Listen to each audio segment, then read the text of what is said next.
What if everything you thought you knew about God was just an illusion?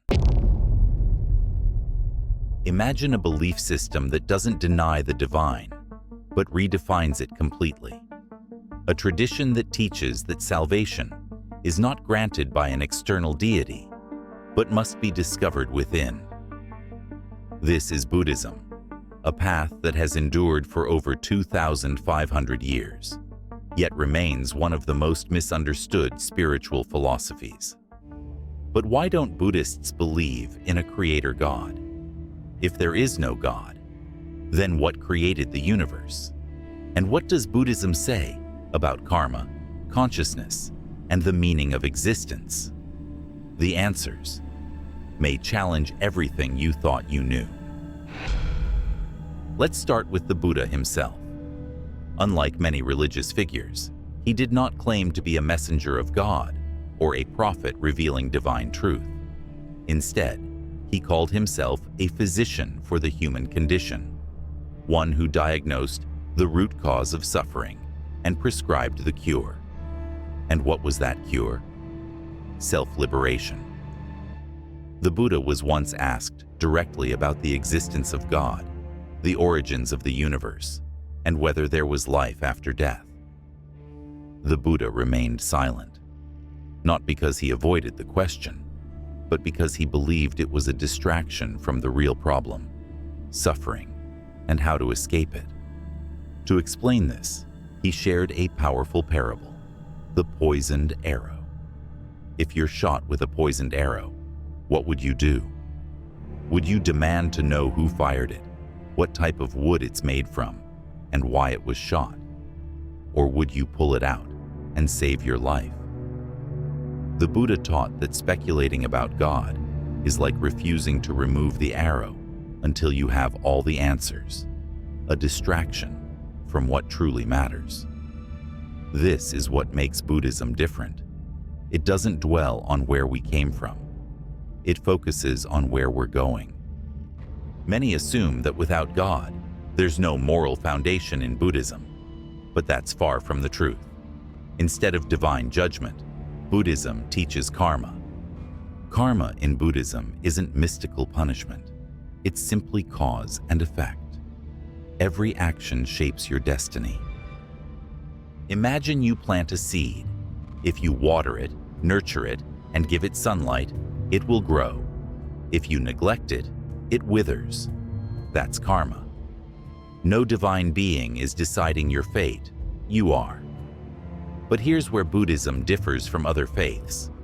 In Hinduism and many other traditions, karma is often seen as being overseen by divine forces, gods or cosmic judges. But in Buddhism, there is no cosmic judge, no divine scorekeeper, only action and consequence. This means one thing: you are the architect of your destiny. This is where Buddhism takes a radical turn. Most religions teach that we have a soul, a fixed, eternal identity that continues after death. But Buddhism says otherwise. The self is an illusion. There is no eternal soul. In an ancient Buddhist story, King Milinda once asked a monk, "What is the self?"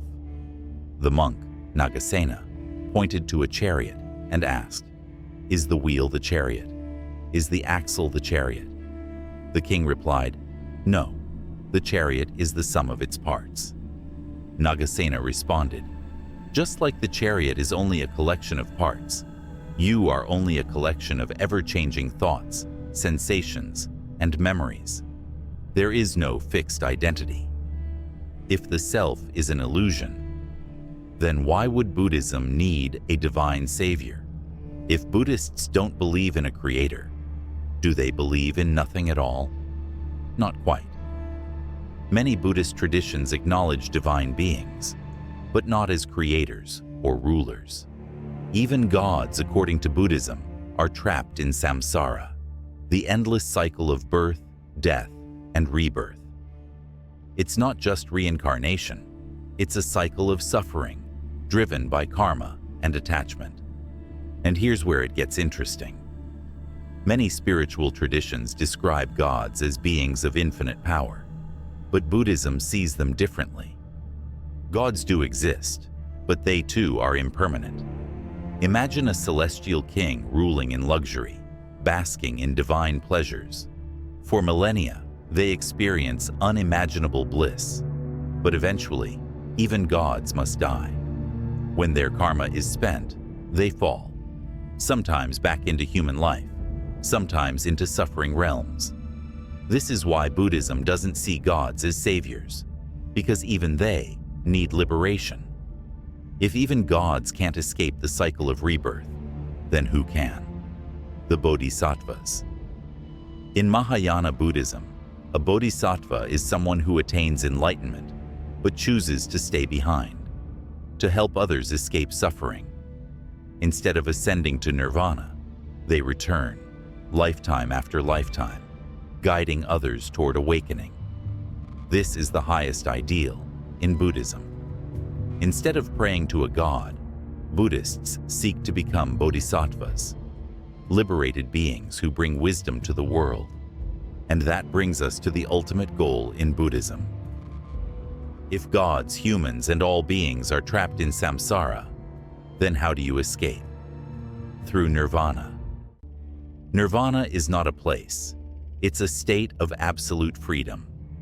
The word nirvana means to blow out, like extinguishing a flame. But it doesn't mean destruction. It means extinguishing attachment, suffering, and illusion. Nirvana is beyond birth, beyond death, beyond suffering.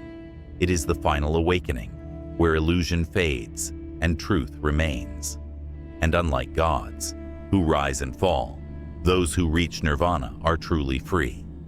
But how do we reach nirvana? Before his death, the Buddha left one final powerful message: be a lamp unto yourself.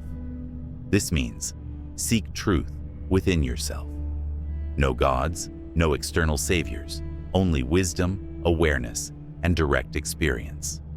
Unlike many religions that require faith in an external power, Buddhism puts the power back into your hands. It's not about believing, it's about experiencing. So, do Buddhists reject God? Or do they challenge us to look beyond the idea of an external savior and instead become the architects of our own destiny? Because in the end, the biggest illusion may not be the existence of God, but the idea that we are separate from the universe itself. Does Buddhism's rejection of a creator make it less spiritual or more? If this journey into the unknown sparked something within you, share this video, subscribe, and tell us in the comments. What is the biggest question that still lingers in your mind? Wisdom begins with curiosity. Truth is revealed through seeking. Keep questioning. Keep awakening.